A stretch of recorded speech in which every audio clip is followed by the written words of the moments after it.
Hello दोस्तों। रात के 1 बज रहे हैं और आई थिंक दैट ये काफ़ी अच्छा टाइम है रिकॉर्ड करने के लिए, क्योंकि बहुत शांति होती है, कोई भी बातें नहीं करता, सब बढ़िया है। तो आज का हमारा टॉपिक है प्रॉफिट लॉस एंड डिस्काउंट। देखो, प्रॉफिट लॉस एंड डिस्काउंट अच्छा टॉपिक है। काफ़ी इजी तो मैं नहीं कहूँगा, पर ऐसा टफ नहीं है, अच्छा टॉपिक है। बैंकिंग हो या एसएससी हो, कोई भी वनडे एग्जाम हो, उसमें प्रॉफिट लॉस एंड डिस्काउंट से क्वेश्चन बनते हैं, उसमें कोई दिक्कत नहीं है। तो यहाँ पे हमको अपने टॉपिक पे दिख रहे हैं प्रॉफिट लॉस एंड डिस्काउंट, 3 चीजें। अच्छा, इस फैमिली में ना प्रॉफिट लॉस डिस्काउंट के अलावा 3 और मेंबर हैं। सबसे पहला जो बेसिक मेंबर है, सबसे प्राइमरी, वो है सीपी, मतलब कि कॉस्ट प्राइस। जिस अमाउंट में किसी भी चीज को, किसी आर्टिकल को खरीदा गया है किसी शॉपकीपर के द्वारा। अच्छा, शॉपकीपर के द्वारा क्यों? मतलब कि उसका मोटिव होना चाहिए कि उसको खरीद के बेचना। अगर कस्टमर किसी आर्टिकल को खरीदता है तो उसका मोटिव उसे सेल करना नहीं होता है, उसको यूज करना होता है। पर जब कोई शॉपकीपर खरीदता है तो उसका मोटिव होता है उसे बेचना। जब उसका मोटिव बेचना है तो सीपी, सीपी के साथ एक और आ जाएगा term SP, selling price. CP means cost price, SP means selling price. अच्छा, अब जब हम सबसे पहला जो यहाँ पे दिख रहा था, हम अगर प्रॉफिट की बात करते हैं तो प्रॉफिट का फॉर्मूला यहाँ पे है selling price minus cost price, means SP minus CP. अच्छा, प्रॉफिट के केस में selling price will be greater than cost price. Practically अगर कोई दुकानदार 1,000 रुपए में किसी भी चीज को खरीदता है और उसे 1100 या उसे 1200 में बेचेगा, मतलब कॉस्ट प्राइस से ज्यादा में बेचेगा, तो उसको प्रॉफिट होगा। बट अगर वो 1,000 की चीज को 800 में बेचता है तो उसे लॉस होगा। तो लॉस के केस में CP will be greater than SP. CP जो है वो सेलिंग प्राइस से ज्यादा हो जाएगा, ये होगा लॉस। अच्छा, इसके बाद 2 चीजें और हैं, प्रॉफिट परसेंट और लॉस परसेंट। तो प्रॉफिट परसेंट होता है प्रॉफिट अपॉन सीपी और लॉस परसेंट हो जाता है लॉस अपॉन सीपी इनटू 100। अच्छा, दोनों केस में हम देख रहे हैं प्रॉफिट जो है वो सीपी पे डिपेंड कर रहा और लॉस जो है वो भी सीपी पे डिपेंड कर रहा। तो मतलब प्रॉफिट होगा या लॉस, वो डिपेंड किस पे करेगा? हमेशा सीपी पे। प्रॉफिट होगा या लॉस होगा, वो हमेशा सीपी पे डिपेंड करेगा। जब तक कि क्वेश्चन में ये मेंशन ना किया जाए कि प्रॉफिट और लॉस एसपी पे हो रहे हैं, पर्टिकुलरली मेंशन न किया जाए, तो हमेशा सीपी या एसपी दोनों चीजें हमेशा सीपी पे डिपेंड करेंगी। सॉरी, प्रॉफिट होगा या लॉस, वो हमेशा सीपी पे डिपेंड करेगा। अच्छा, उसके बाद डिस्काउंट। डिस्काउंट मतलब कि जो एक एमपी है, मतलब एक मार्क्ड प्राइस है, जो उसमें लेबल लगा हुआ है। जैसे कि आप कहीं शॉपिंग करने जाओ तो उसमें एक टैग किया जाता है, टैगिंग में लिखा जाता है। तो उस पे अगर वो किसी अमाउंट को लेस कर देता है, जैसे मान लो कि आप कुछ खरीदने गए और उसमें टैगिंग थी 1200, पर दुकान वाले ने कहा हम आपको 1000 में दे देंगे, तो वहां पे 1200 जो है वो मार्क्ड प्राइस हो जाएगी, या लेवल्ड प्राइस या टैग प्राइस, वो तीनों एक ही चीज है, हिंदी में अंकित मूल्य कहते हैं। अच्छा, और 1000 क्या हो गया? सेलिंग प्राइस हो गया। तो जो डिफरेंस है वो हो जाएगा डिस्काउंट। डिस्काउंट का फॉर्मूला यहाँ पे लिखा हुआ है। डिस्काउंट क्या होता है? Marked price minus selling price. Discount के केस में एमपी जो है वो हमेशा सेलिंग प्राइस से ज्यादा होगा, हमेशा सेलिंग प्राइस से ज्यादा होगा। और डिस्काउंट जो है वो डिपेंड करेगा मार्क्ड प्राइस पे। सॉरी, डिस्काउंट जो है वो डिपेंड करेगा मार्क्ड प्राइस पे। अच्छा, अब इसमें थोड़ा सा एक अपन ग्राफिकल रिप्रेजेंटेशन पे देखते हैं। ये ऐसा डायग्राम बनाया हुआ है मैंने, देखो।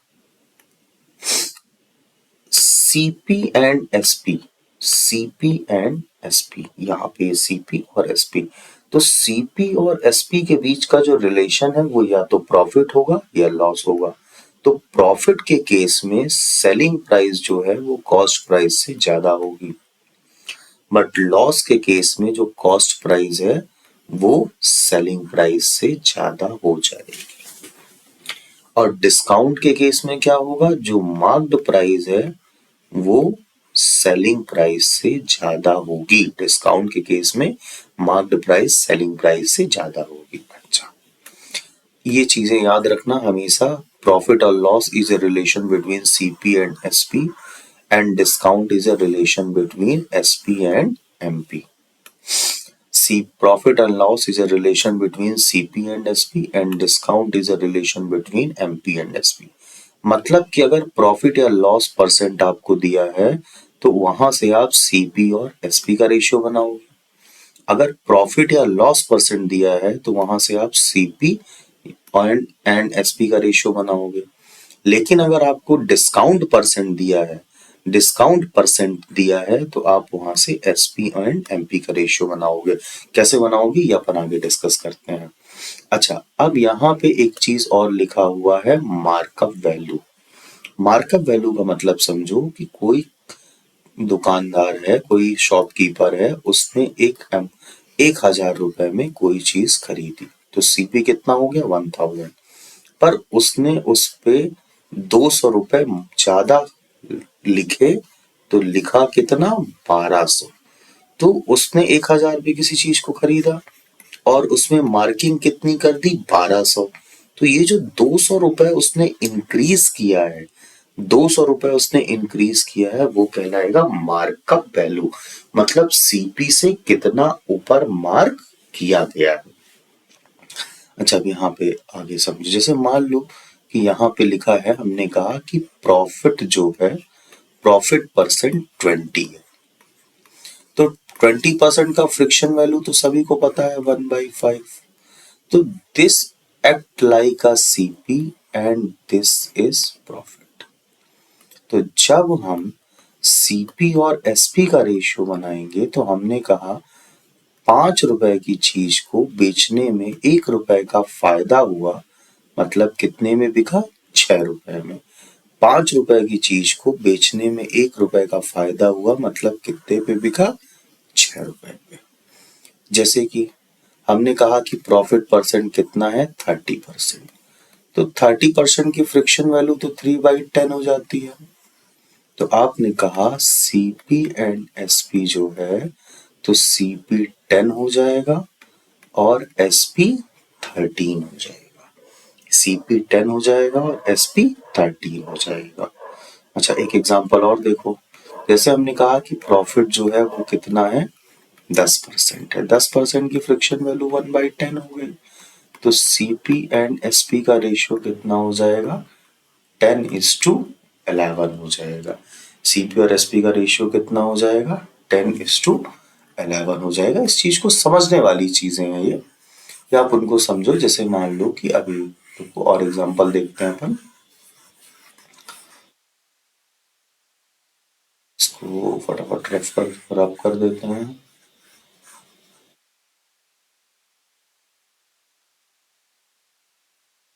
ठीक है, जैसे हमने कहा कि प्रॉफिट कितना है 20%, और यहाँ पे इधर साइड हम लिख रहे हैं लॉस परसेंट कितना है 20%। तो हमने कहा कि फ्रिक्शन वैल्यू तो 1/5 है, तो सीपी एंड एसपी का जो रेशियो है वो हो जाएगा 5:6। क्योंकि 5 रुपए की चीज को बेचने 1 रुपए की प्रॉफिट में आपने बेचा, तो ये कितना हो गया 6 हो गया। अच्छा, अब यहाँ पे हमने कहा कि फ्रिक्शन वैल्यू तो चेंज होने से रही, तो सीपी और एसपी का यहाँ पे रेशियो हो जाएगा। अब देखो, 5 रुपए की चीज को अगर आपने 1 रुपए के लॉस पे बेचा तो वो हो गया 4। 5 रुपए की चीज को 1 रुपए के लॉस पे बेचोगे तो कितने में बेचोगे 4 रुपए में बेचोगे। तो लॉस के केस में क्या हो गया, सीपी और एसपी का रेशियो 5:4। यहां पे अगर कभी कंफ्यूजन हो तो हमेशा इस बात को समझो कि प्रॉफिट के केस में सेलिंग प्राइस जो है वो कॉस्ट प्राइस से बड़ा होगा और लॉस के केस में कॉस्ट प्राइस जो है वो सेलिंग प्राइस से बड़ा। इन दोनों चीजों को आपको अच्छे से समझना है। ये रेशियो बनाना बहुत इंपॉर्टेंट होता है। जस्ट उसके आगे हम चलते हैं, एक क्वेश्चन देखते हैं तो थोड़ा सा हमें चीजें और समझ में आएंगी। अब यहाँ पे लिखा है shopkeeper mark makes a profit of 30%। तो ये क्या हो गया? प्रॉफिट परसेंट हो गया। जैसे ही आपको प्रॉफिट परसेंट दिखता है तो आप सबसे पहले तो इसकी फ्रिक्शन वैल्यू बना लो। ये क्या हो गया? 3/10। और सीपी और एसपी का रेशियो क्या हो जाएगा? देखो, ये सीपी है और ये प्रॉफिट। तो सीपी 10 है, प्रॉफिट 3 है, तो सेलिंग प्राइस कितनी हो गई? 13। अब सेलिंग प्राइस आपको दी है कितनी? 1300। मीन्स 13 यूनिट का जो वैल्यू है वो हो जाएगा 1300। तो हमने कहा कि 13 यूनिट जो है वो 1300 के बराबर है। तो 1 यूनिट 130 के बराबर होगी नहीं। कैलकुलेशन करना गलत करते हो। लेजर भी गायब हो जाता है।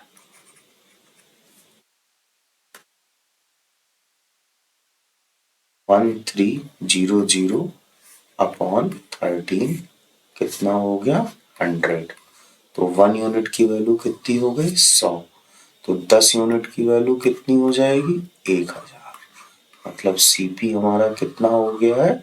1000। यही पूछा गया था, find the cost price of और आर्टिकल। तो सीपी कितना हो गया? 1000। ठीक है, चलो नेक्स्ट देखते हैं।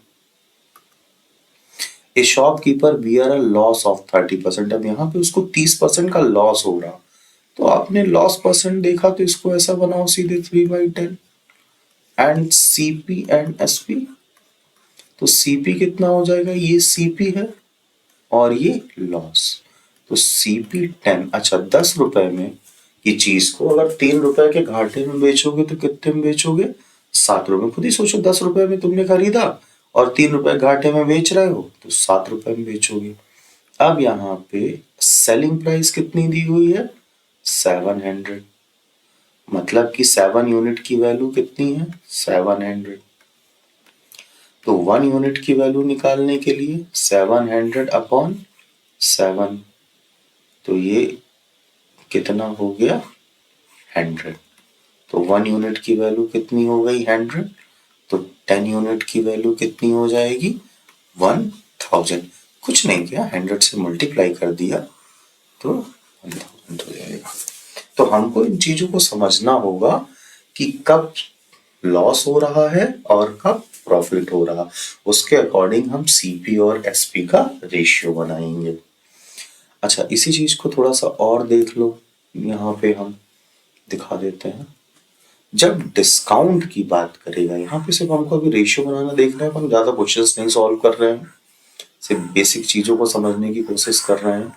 जब हम डिस्काउंट की बात करेंगे कि मान लो कि डिस्काउंट जितना भी दे रहा है वो 10%, 20%, कुछ भी दे, तो हमने यहाँ पे उसको देखा कि डिस्काउंट जो है वो कितना है? 10%। अच्छा, तो यहाँ पे हम देख चुके थे कि discount is a relation between SP and MP. मतलब कि एसपी डिस्काउंट किस पे देगा? मार्क्ड प्राइस पे देगा। तो हमने जब इसको बनाया तो इसकी फ्रिक्शन वैल्यू तो 1/10 हो जाएगी।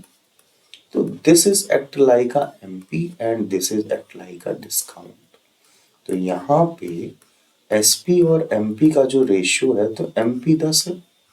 अच्छा, 10 रुपए उसका एमपी था। अब 1 रुपए का डिस्काउंट देगा तो कितने में बेचेगा? 9 रुपए में बेचेगा। स्वाभाविक है, 10 रुपए की चीज अगर 1 रुपए आपको डिस्काउंट देगा तो 9 रुपए में बेचेगा। अच्छा, इसको ना अपन और भी एक एग्जांपल से समझ सकते हैं। हमने कहा कि डिस्काउंट जो है, अब इस बार आप ले लो